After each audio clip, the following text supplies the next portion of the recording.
What is up, mesdames and messieurs, ladies and gentlemen? Welcome to the Classic Wrestling Series, episode 27. Today, guys, we are in Philadelphia, Pennsylvania. We are at the La Colors Center. 4,500 fans witnessed Lockdown 2009. This is from April 19th, 2009, ladies and gentlemen. This will be, in 2 days' time, it will be its 10-year anniversary. So, TNA Lockdown, or more importantly, TNA. They had some very good things, like their X Division, and some bad things, like a dumping ground for the WWE and WCW washouts. So, we're in 2009. Is the show any good? Well, let's find out with the first match, which is the Escape match. So we just had Suicide versus Consequences Creed versus Kiyoshi versus Jay Lethal versus Sheikh Abdul Bashir. Sheikh Abdul Bashir is the former Diwali in WWE. Really good match, I thought. Definitely a good way to open up the show. The X Division are always good. They always perform amazingly well, I think. Definitely when it comes around to this.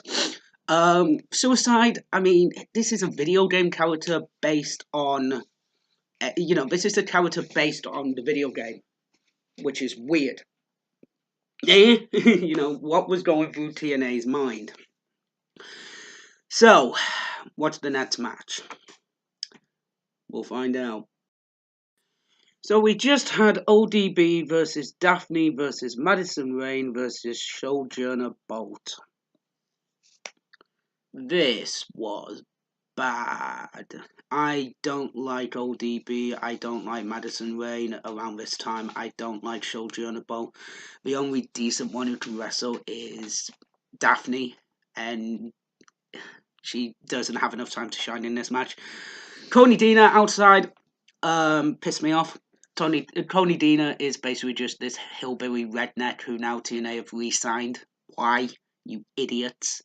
But yeah, this was a match. But next up, ladies and gentlemen, we have got the Motor City Machine Guns, Alex Shelley and Chris Sabin, versus the Latin American Exchange versus No Limit. This one will be good, I'm hoping. So, we just had the Motor City Machine Guns versus the Latin American Exchange versus No Limit. Naito and Yoshio. I do apologize if I butcher that name. Latin American Exchange are Homicide and Hernandez, and the Motor City Machine Guns are Alex Shelley and Chris Sabin. This was a good match. Motor City Machine Guns always put on their A game, and especially around this time where it was just really, really good. This team of Motor City Machine Guns, they're just really good, I think, in my mind. They should have held the belts around this time. They wouldn't hold it until probably 2011, 2012. By that time, it was well deserved, but definitely should have been a lot sooner.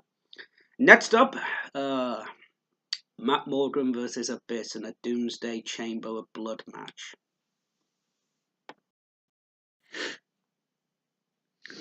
So we just had Matt Morgan versus Abyss in that Doomsday Chamber of Blood, and it was awful.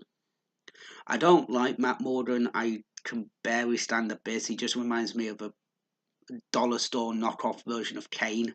And Matt Morgan's, well, Matt Morgan. This match was terrible. Don't watch it. That's all I can say. Next up, we've got Angelina Love with Velvet Sky versus Awesome Kong with Raisha Shahid versus Taylor Wilde. So we just had the triple threat women's match, and to be fair, this was okay. Definitely the better out of the two women's match.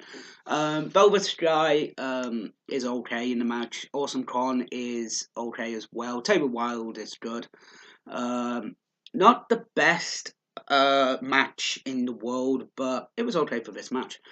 Next up, I believe it's got to be Team 3D versus Bear Money, so we'll see what this one's. So we just had Team 3D as the IWGP Heavyweight Champions versus Beer Money, the TNA Tag Team Champions, in a Philadelphia street fight.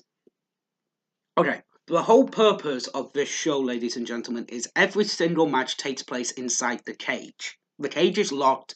It's an entire pay-per-view, which was made by a joke by Dusty Rhodes saying, "Why don't we just have every single match in the fucking cage?"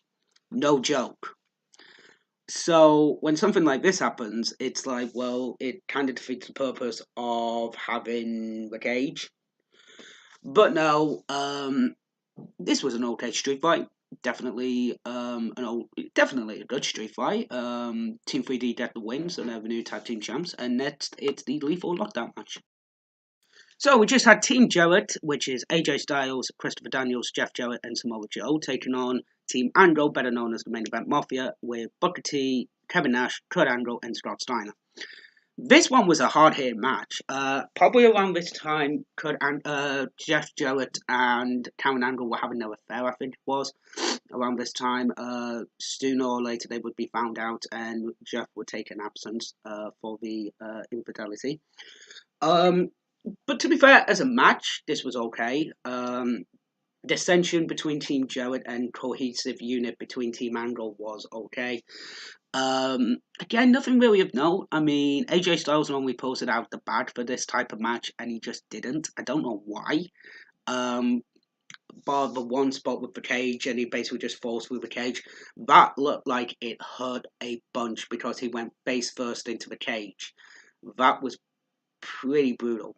And then next up, guys, it's, oh my word, I can't believe I'm about to say this, Sting versus Mick Foley for the TNA title.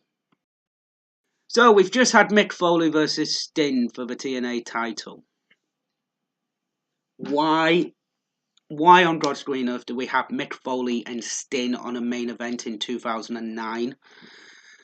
I don't know. Mick Foley can't go, and Sting can barely go at this point. It was a bad match. I mean, it didn't even go 20 minutes. It didn't even go 16 minutes, ladies and gentlemen. I timed it.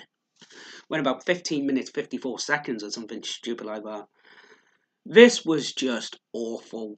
Neither guy can go, and Mick Foley winning the title, are you serious? Why on God's green earth would you have Mick Foley win the title? I mean, as a transitional champion to Kurt, then okay, fine, that makes a bit of sense. But just a bad idea. So, ladies and gentlemen, that was TNA Lockdown 2009. What did I think of the whole show? Barbara Queen of the Cage match and Matt Morgan versus Abyss. This was an okay show. I mean, I had to sit down twice and watch it because after the Queen of the Cage match, my brain just went bleh. And after the Matt Morgan versus Abyss match, my brain just went bleh again. Highlights of the night had to be the Escape match and the Triple Threat Tag Team match for the IWGP Junior Heavyweight titles. Worst match of the night, Queen of the Cage and Matt Morgan versus Abyss as the two bottom matches on the card. Not very good. I mean, it was just bad. Those two matches were bad, but the show overall was, I mean, okay. So, ladies and gentlemen, that is it for the Classic Wrestling Series episode 27. I hope you enjoyed it, and I will see you next week. Oh, by the way, do apologise about having a Classic Wrestling Series on Monday. I did have the episode uploaded for Wednesday, but for some reason it didn't show up until Monday. So, I do apologise about that, guys. So please check out my episode of Clash of the Champions 34, and I hope to see you next week.